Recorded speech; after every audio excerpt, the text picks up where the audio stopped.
My name is Evan, and I'm 28 years old. I guess the best way to start this off is by saying that I used to believe in family. I thought if you showed up, gave your time, your cash, and cared, that it would mean something. But this past Easter, well, it showed me I was totally wrong. I'm the oldest by a long shot. My brother Jeremy is 22. My dad remarried when I was 16, not long after my mom died. It still hurts just to write that down. Her passing just kind of broke everything. And while I tried my best to keep things together, Dad moved on like super fast. Within a year, he was dating this woman named Karen. Yeah, with a C, of course. And by the time I finished high school, she was already moving into the house we shared with Mom. It really wasn't a family anymore after that. It was more like this blended thing that was totally in Karen and Jeremy's corner. At first, I tried. Seriously, I did. I offered to help Jeremy with his homework. I'd bring home the groceries. I even got a part-time job to help out while I was in college. Karen was always polite, but it was that fake nice. You know, like when someone smiles at a cashier but doesn't make eye contact. And Dad, he just vanished. He started missing my recitals, skipping our movie nights, and canceling father-son trips we used to do every spring.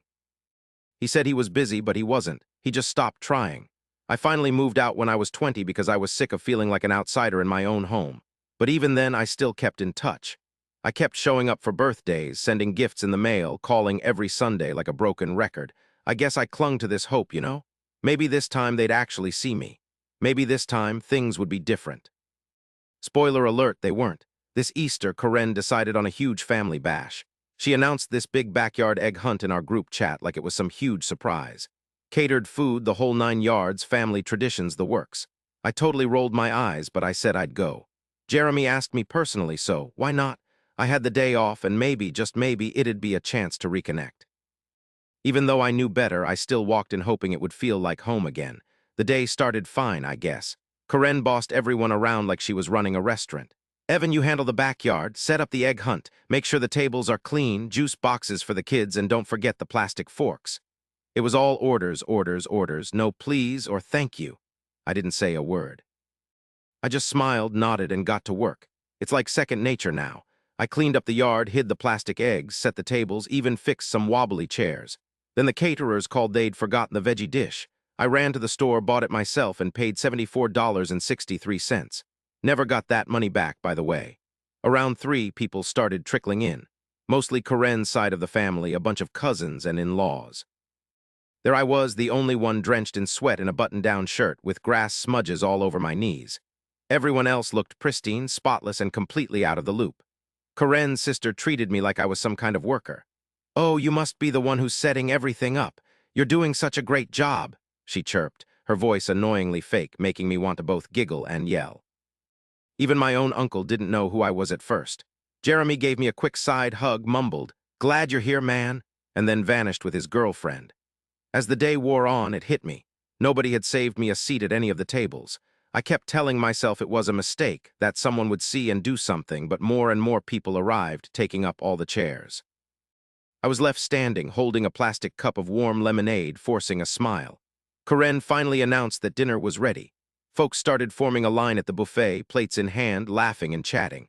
I hovered near the folding table where I'd arranged the forks. And that's when it went down. I was reaching to fix the napkin holder when I heard my dad's voice. It was abrupt, sudden, and loud enough to silence the people nearby. "Evan," he said without even looking at me, "you're just a guest in this family now, don't overstep." It felt like a punch to the gut. At first, I didn't even understand. I just blinked, confused, wondering if I'd heard him wrong. So Karen, she's standing there, arms crossed, gives this little nod. "This isn't your gig," she says, all smug, like she'd been waiting for this moment her whole life. I glanced at Jeremy, my brother. My little brother, the one who used to trail behind me everywhere when we were kids. He made eye contact, then looked away. Nothing, not a single word. I didn't cry, didn't yell, just stood there with this stupid plastic cup, feeling like a total outsider in a family I thought I was part of. I went inside, didn't say a thing. Grabbed my bag from by the door, I'd left it there that morning, and started unplugging stuff. The Wi-Fi router. Poof, I bought that last year when theirs crapped out and nobody even thought to replace it. Those backyard speakers? Mine. I'd lent them for Jeremy's graduation and never saw them again. Gone. That extra generator keeping the food warm? Yeah, that was mine too. Bought it during that blizzard last winter, left it with Dad just in case. I unplugged it and hauled it to my car like it was nothing.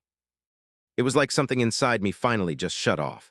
All those years of putting myself last, keeping quiet, swallowing all that hurt, Just gone, and I wasn't finished. I walked to my car nice and slow, even though I was furious.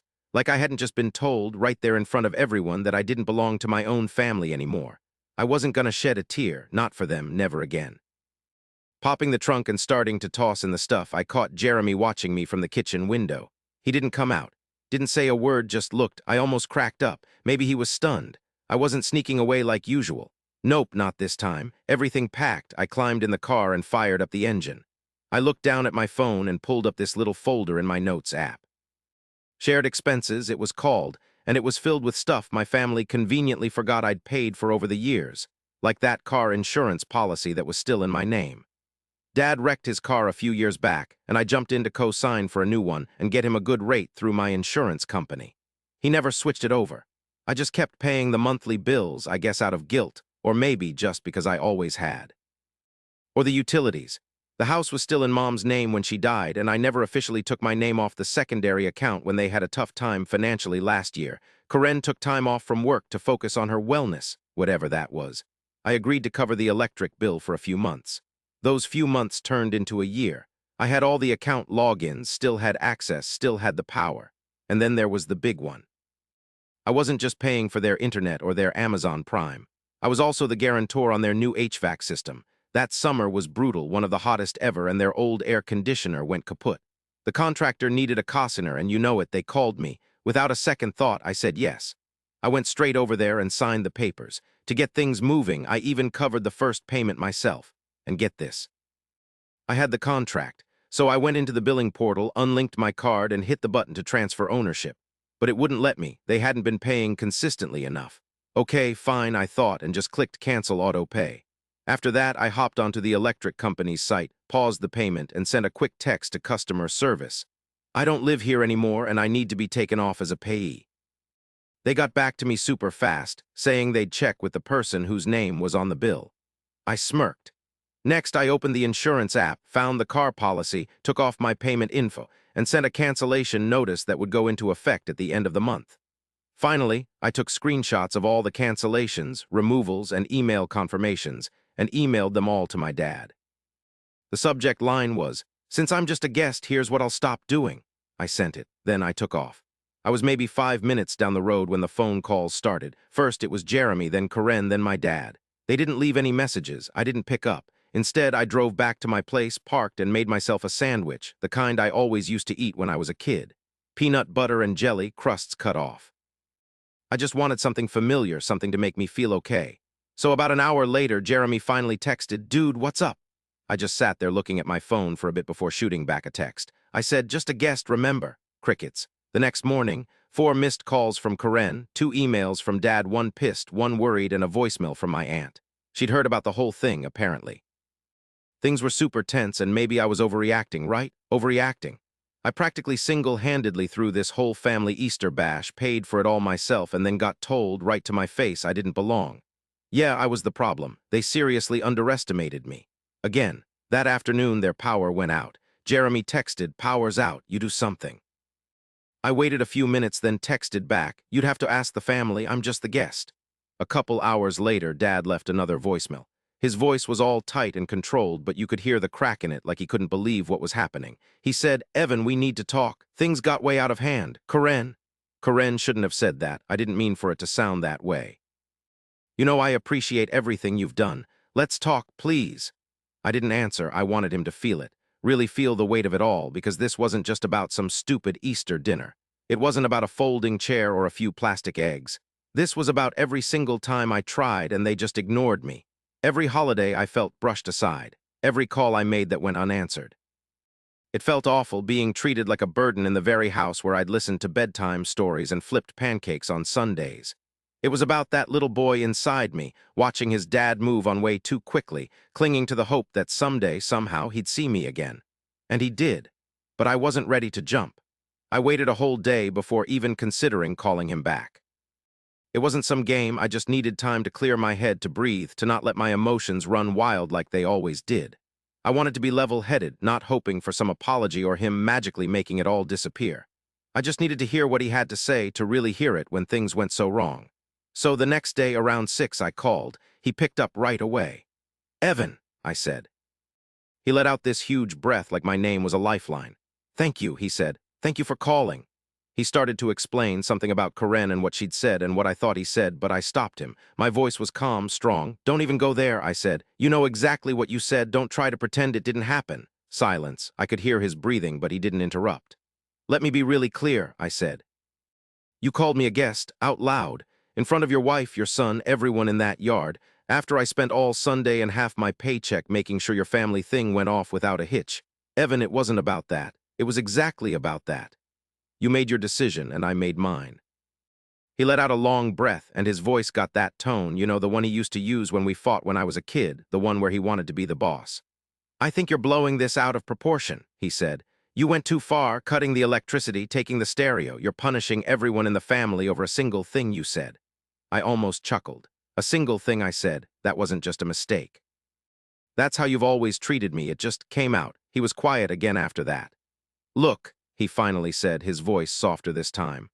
"I know things haven't been perfect, okay? But you've always been the strong one. You've always been better at dealing with stuff than Jeremy. That's why I leaned on you. That's why I figured you could handle it."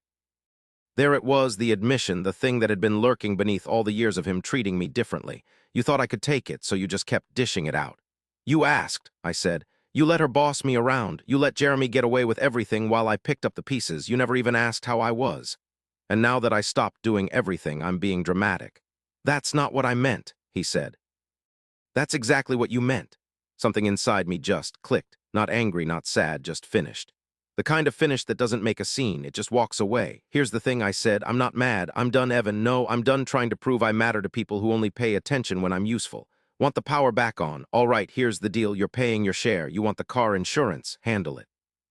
The air conditioning? That's on you. This is your problem now. I just couldn't do it anymore. I let the quiet sink in again. You made me the weekend dad, so I'm out." I hung up before he could even say anything. I didn't block him or anything. I didn't send any dramatic messages. I just vanished from the role they'd shoved me into. Those days that followed were really still. Strained, but still. No more calls, no more texts. I heard from my cousin, the only one who still spoke to me, that there was a huge blow-up after Easter. Karen blamed Jeremy for not handling things. Jeremy blamed Karen for making it worse. My dad apparently tried to make things better, but when the air conditioning died in the middle of the week during a surprise heat wave, well, that was the final straw. They had to pay for an emergency repair in cash. Turns out when you take the one person who keeps everything together out of the picture, things fall apart. I just started living my life. Took some time off work, slept in, ate right, cleaned my place. And for the first time in ages, I didn't feel like the good son, the one who fixes everything, the one keeping the family together with lies and denial. Then, a week later, Jeremy showed up at my apartment. I heard the knock and peeked through the peephole before opening the door. He looked embarrassed, sweaty, like he'd been walking around in the hallway for way too long. "Hey," he said. I just raised an eyebrow. "You could have texted." I figured you wouldn't even bother replying, so I just waited, didn't say a word. Then after a minute, he finally spilled everything. All the payments, the catering bills, the insurance, the whole shebang. He had no clue how much I was actually doing. I leaned against the door, arms crossed, feeling pretty ticked off. "You didn't even care, huh?" I asked. He nodded. "Nah," he said. "I just got used to it. You always took care of everything. I guess I figured you liked it."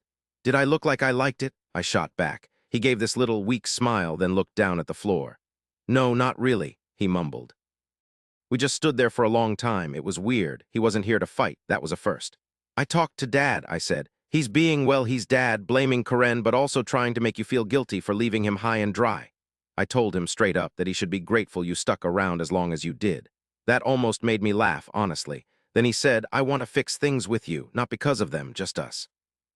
I really looked at his face for once. No sense of entitlement, no cocky little brother smirk, just honesty. "You want to fix things?" I asked. "Then start by not needing me to do all the work," I added. He nodded. "Fair enough," he said. I opened the door wider. "Want some water?" I asked. He let out this huge breath like he'd been holding it the whole time. "Yeah, that would be great," he said. As we sat there in my kitchen, something changed. Things weren't magically fixed, and I hadn't forgiven him completely, but something shifted. Like a crack opened up, letting some air in. Dad would probably keep calling. Karen would probably send some guilt trip email about rebuilding trust. But I was done playing along. This time, the freeloader was really gone for good. Jeremy and I were on the phone for like 2 hours that night. We talked about everything, not just that whole Easter mess. Years of feeling out of balance, all the unspoken anger I'd been holding on to, how I always felt like a second choice, like I was just there to fill in the gaps.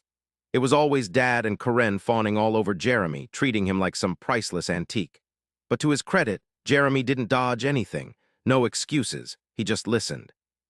He actually said at one point, "I think I was just being lazy, you know? It was easier to let you do everything." He said he figured if nobody ever told me to stop, then it must have been fine. That's when I told him quietly, "That's the problem. No one ever asked if it was okay. They just assumed." He just nodded slowly.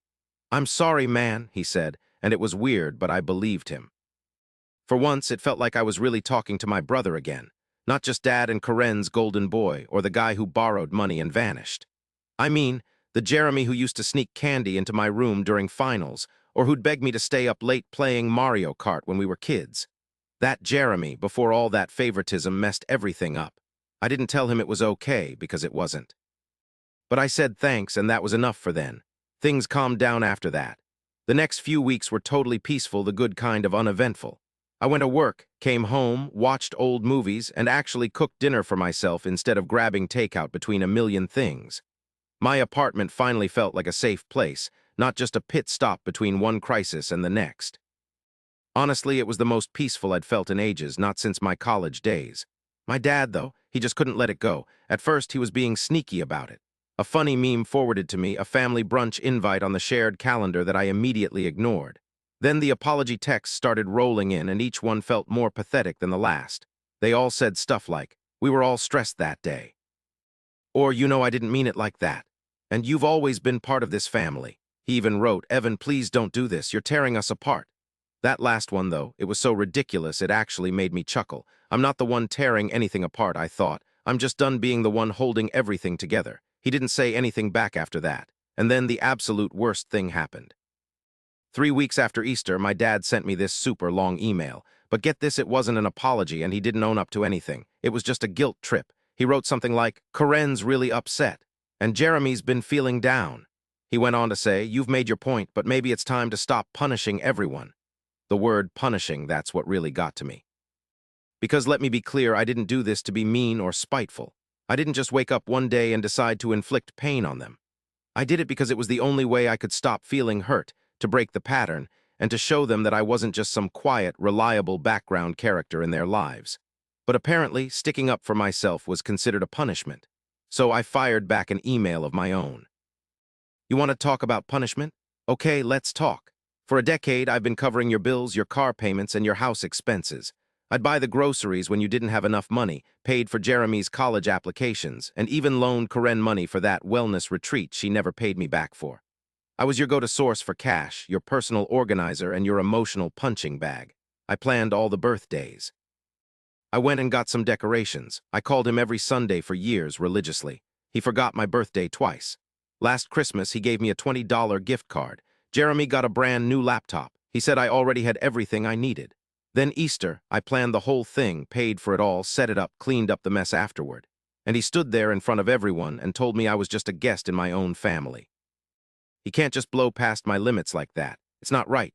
Years of that crap, and he's surprised I finally snapped. He made his choices, now I'm making mine. I ended it. Just a simple, "I wish you well, but I'm done." And I meant it. I didn't even look for a reply. I deleted the whole conversation, blocked his number, wiped him clean. Then things got weird. 2 months later, Jeremy calls. His voice was all low and somber. "Dad moved out," he said. "Karen kicked him out last week." What? Turns out he was behind on the HVAC payments. He kept telling her everything was fine, but after I canceled everything, he just stopped paying attention. Figured I'd give in eventually. I just closed my eyes. Of course he did. So they got those final notices. Then the repair guy showed up again, said there was a lien. If they didn't pay, Karen was gonna lose everything. She blamed him for it all, said Dad never should have been responsible for any of it. Seriously. Now she's saying that? Jeremy sighed. "Hey, I'm not saying she's right, she's still Karen, but without you there to, smooth things over, the whole thing just blew up. It wasn't going to last anyway." He paused, quiet as a mouse. He'd been crashing at Uncle Rob's, said he was considering selling the house. "Whoa," I mumbled, spitting it all out right there in the yard. Jeremy let out a short, harsh chuckle. "Yeah, guess you were more than just a visitor, huh?" We kept connected after that. Little by little, he started coming around more. We got together for lunch. He actually started asking about me for once. And on my birthday, for the first time in ages, he showed up with a homemade cake just like Mom used to make. Chocolate with raspberry inside. I didn't even realize he could bake. "Figured I owed you one," he said, "for all the times you laid me out." I won't lie, things didn't magically fix themselves. They didn't. Some hurts don't just go away clean. They just stop hurting, but I finally had some calm, and that was huge. As for my dad, he never replied to my last email. But 3 months later, a letter showed up. No return address. "Evan, I don't expect you to forgive me. I'm not even sure I deserve it. But I read your email 100 times. You were right about everything. I got used to you patching everything up. And when you stopped, I didn't know how to live without you. That was my fault, not yours. I'm sorry. I don't know if we'll ever talk again, but I hope someday you can recall the good things we had. Because I do." I stared at it for what felt like forever. Then I folded it up, tucked it in a drawer, and walked away. Not mad, not feeling like I'd won. Just free. You know, the most potent revenge sometimes isn't a big show. It's not about yelling or making a scene in front of everyone. It's often about staying quiet. It's about walking away. It's about saying, "You can't hurt me like that again," and actually meaning it.